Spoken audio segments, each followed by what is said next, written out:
Olá, muito boa noite a todos, sejam todos bem-vindos mais uma vez aqui no nosso canal, nas palestras de toda segunda-feira às 7 horas da noite. Antes de iniciarmos a reflexão, vamos fazer uma pequena prece? Então eu convido a todos a fechar seus olhos apenas como uma forma de concentração.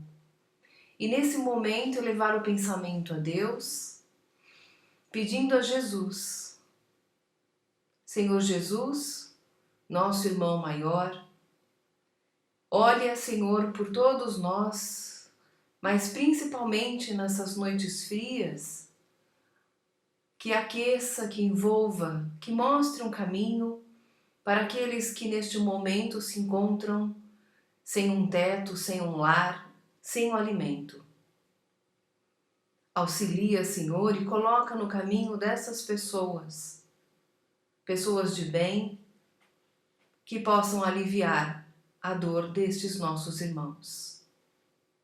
Auxilia também, Senhor, a todos nós, com a sua luz, com o seu amor, nos envolvendo onde quer que estejamos, para que enfrentemos as dores e as dificuldades de cada dia, no seu ensinamento, no seu exemplo, da melhor forma possível. Que assim seja, graças a Deus. Muito bom.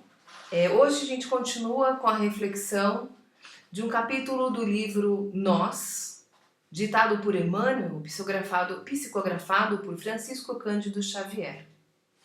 E na lição de hoje o tema é Saibamos Pensar. Quando estava estudando para esse tema, eu fiquei lembrando, das salas de aula. Eu, como professora de matemática, a gente tem um desafio, acho que todos os professores de qualquer disciplina, o grande desafio de fazer o aluno pensar, ter um pensamento crítico. Mas, especialmente no meu caso, como professora da área de exatas, de matemática, é bem difícil, porque as pessoas não têm um costume de raciocinar logicamente. E muitos adolescentes, perguntam: professora, por que eu tenho que aprender isso?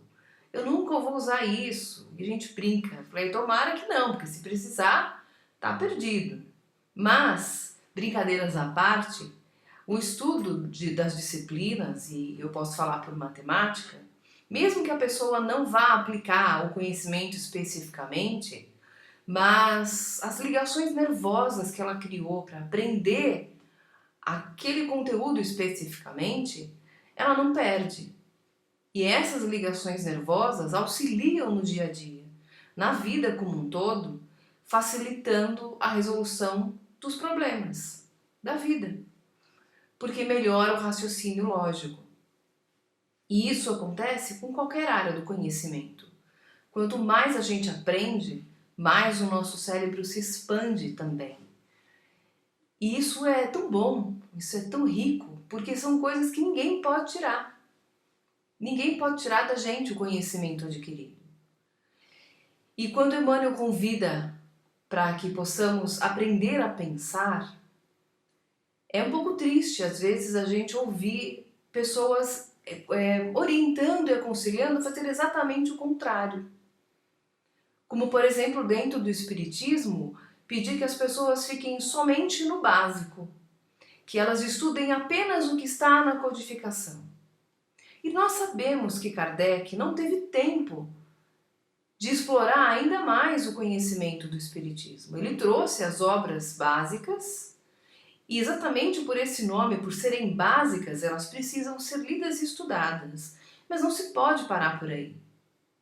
Assim como Francisco Xavier, Divaldo Franco e outros, Sueli, Caldas, Schubert, Ivone, tantos outros que trouxeram o conhecimento da espiritualidade através da mediunidade para que pudéssemos aprender, aprimorar, acrescentar, ampliar os nossos conhecimentos.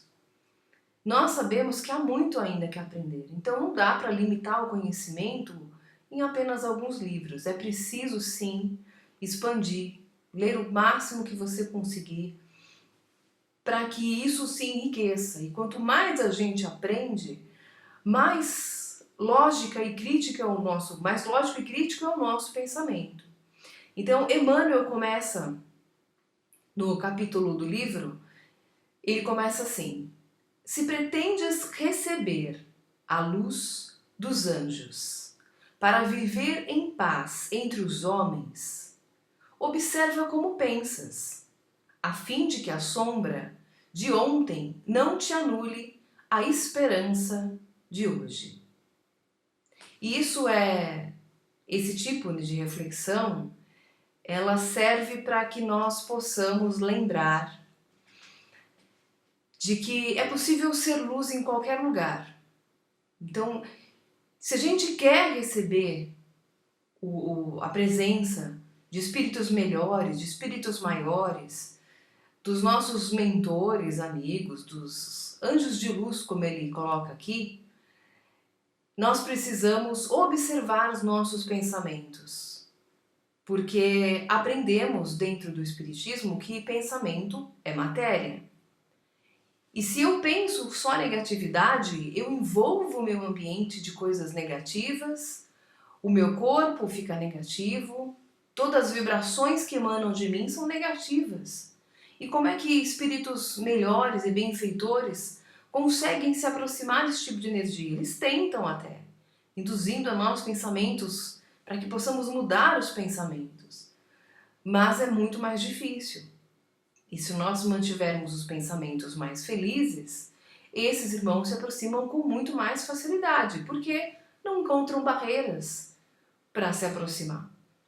E Emmanuel continua: cada dia é frente movimentada na luta silenciosa, em que nos cabe entronizar na consciência aquela vitória espiritual sobre nós mesmos, capaz de assegurar-nos a suspirada penetração na vida celeste. Então olha só que legal, né? Aquela vitória espiritual sobre nós mesmos. E a vitória mais importante, aquela que podemos fazer sobre nossas próprias imperfeições.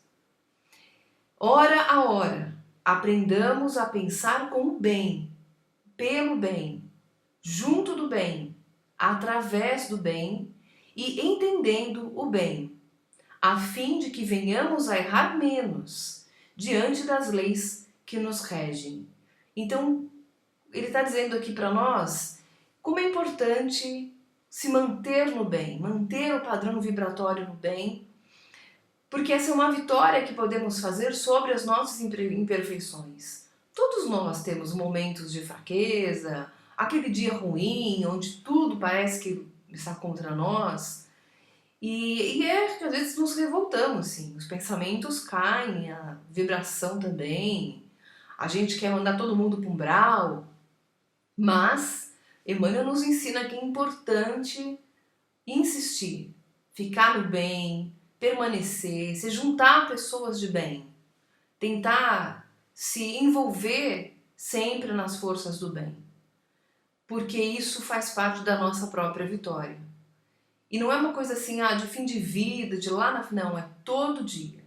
Essa é uma vitória diária. Algo para a gente fazer diariamente. E ele ainda continua lá no capítulo. Observando o irmão transviado, que a convenção apelida por malfeitor, mentaliza-lhe a recuperação que o integrará na comunidade das criaturas úteis e auxilia-o o quanto possas. Perante a irmã, que se fez infeliz na conceituação dos outros, reflete no esforço que o seu valor feminino despendeu para ser nobre e digna, e estende-lhe mão fraterna. Aqui ele observa, né, ele faz a gente pensar sobre aquilo que julgamos das pessoas que erraram. Tem pessoas que vão seguir em caminhos diferentes, assim como nós também. Acertamos, erramos, e assim como a gente não gostaria de ser julgado por um erro por toda a vida, nós também precisamos do perdão das pessoas, precisamos perdoar, porque a vida é uma via de mão dupla. E tudo nessa vida é ação e reação. Então, se eu quero ser tratada com respeito, eu preciso tratar com respeito. E o que nós sabemos sobre o erro das pessoas? O que nós entendemos e conhecemos sobre aquilo que a pessoa fez? Por que ela errou? O que aconteceu na vida dela? É sempre importante ver, olhar, observar os dois lados da história. E se a pessoa errou, todo mundo precisa de uma segunda chance. Por que não? E é complicado, às vezes, a gente julgar sem conhecer toda essa história. Então, e a pessoa errou, por que não dar uma oportunidade? É claro que a gente não pode sempre... a gente fala, né? Espírito é muito bom, às vezes é feito de bobo. Não, tem que ter um limite para as coisas. Tudo é um equilíbrio. Tudo nessa vida é um equilíbrio.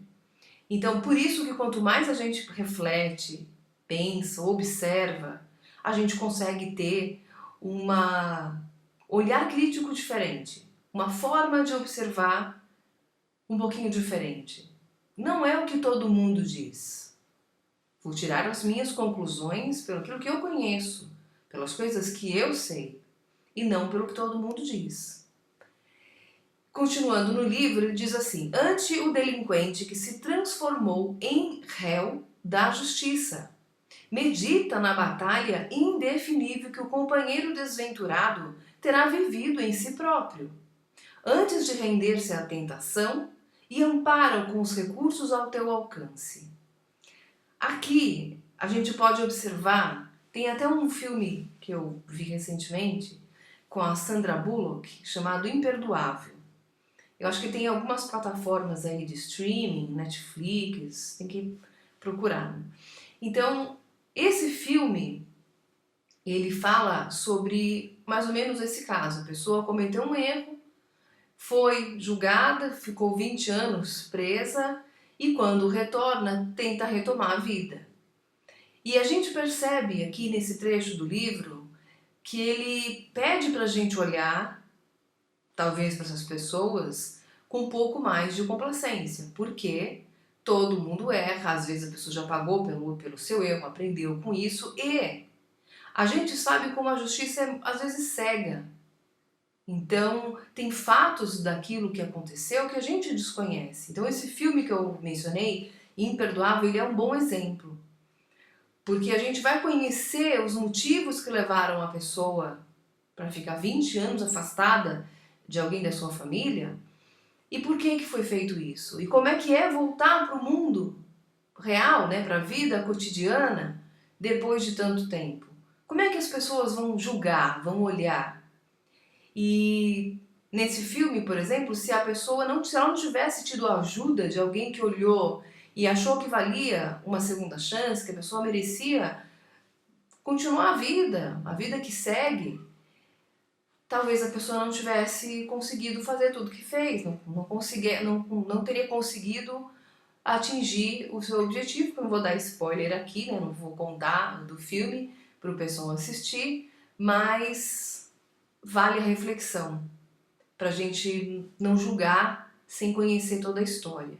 Mesmo que a pessoa tenha, diante da lei, cometido um erro gravíssimo. Por que isso aconteceu? Se quem tem que julgar é Deus, nós vamos entender as leis dos homens, ela vai cumprir aquilo que foi determinado, mas quando voltar, às vezes confiar um pouquinho. A gente sabe que tem muita gente também aí que vai errar, que vai pagar pelo que fez e vai errar de novo, mas cada caso é um caso. Tudo vale a ponderação.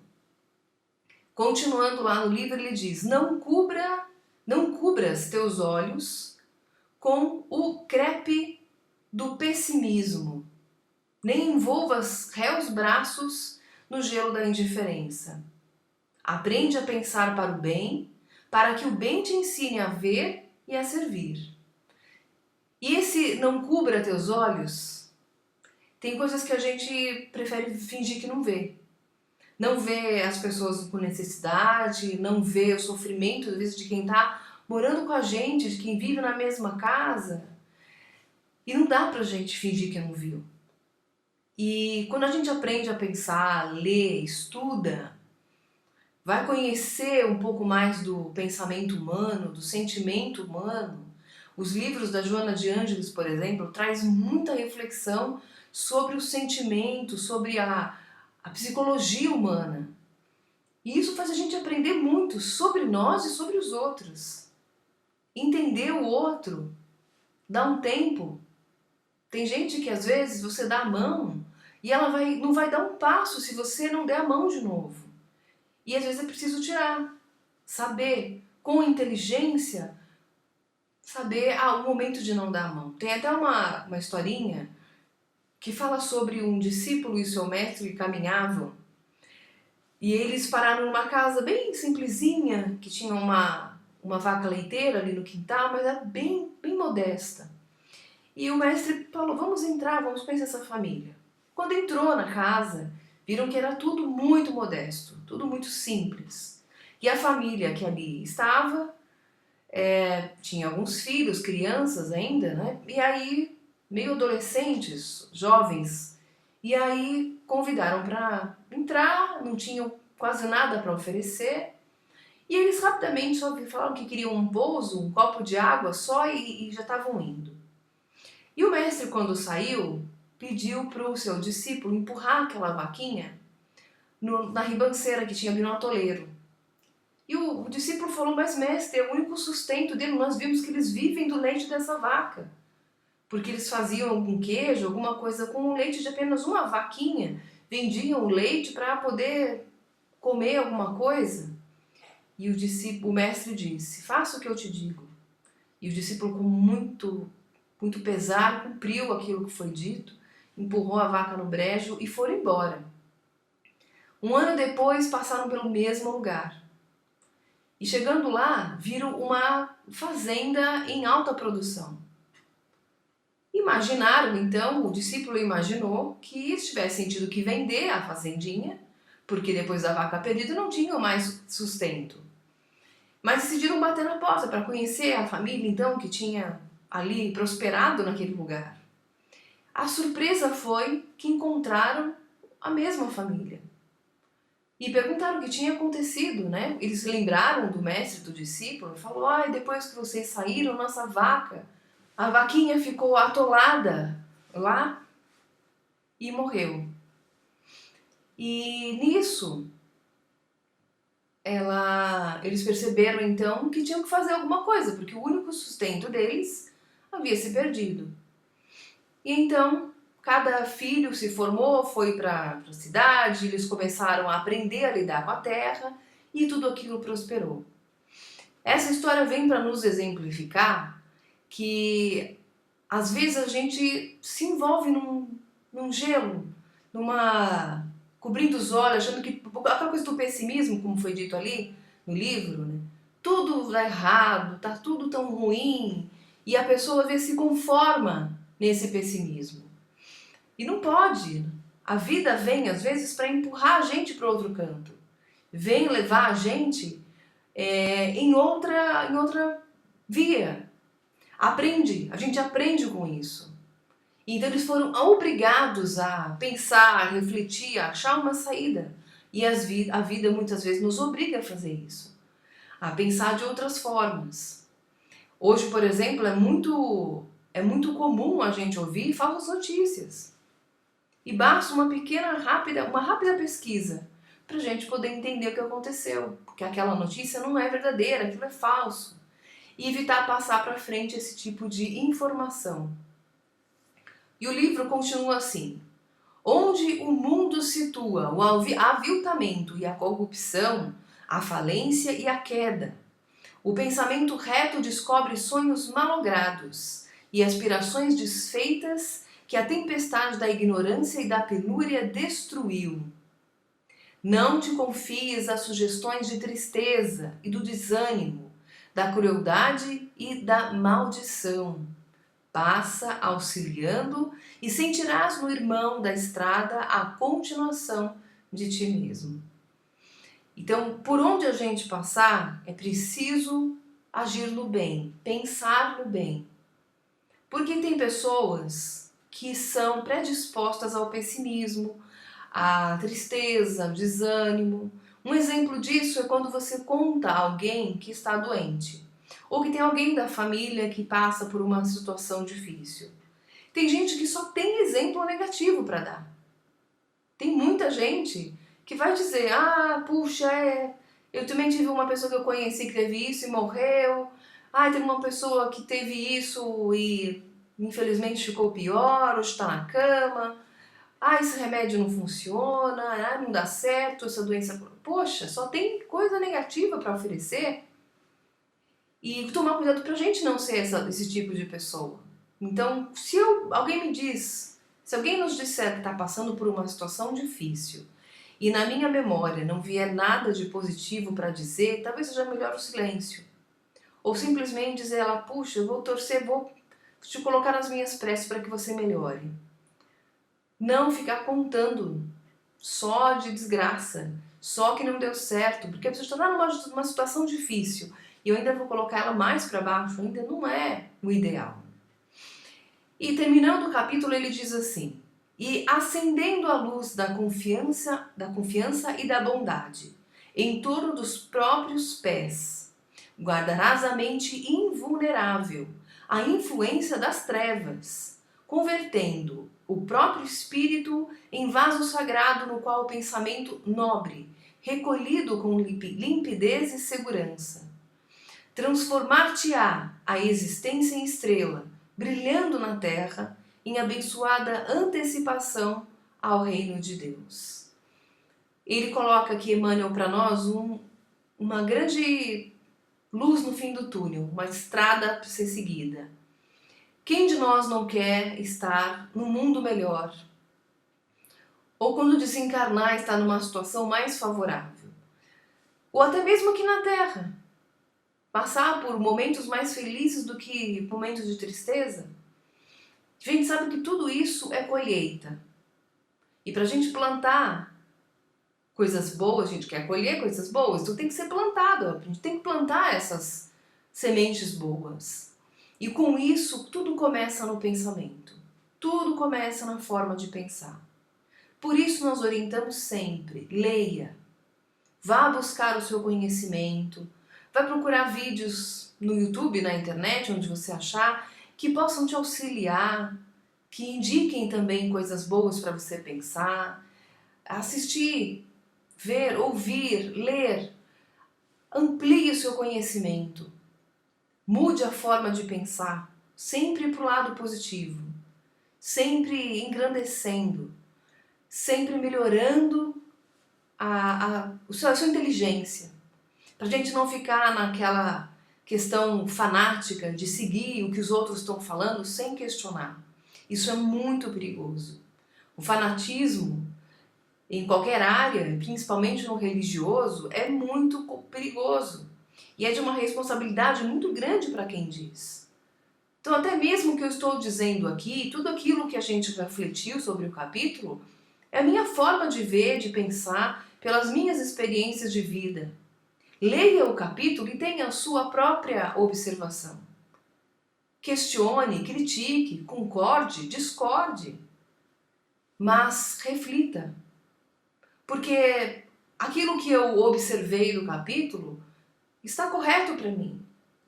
E se você ler e observar outras situações, às vezes até divergentes, está correto para ambas as partes, porque cada um tem a sua forma de pensar de acordo com as suas próprias experiências.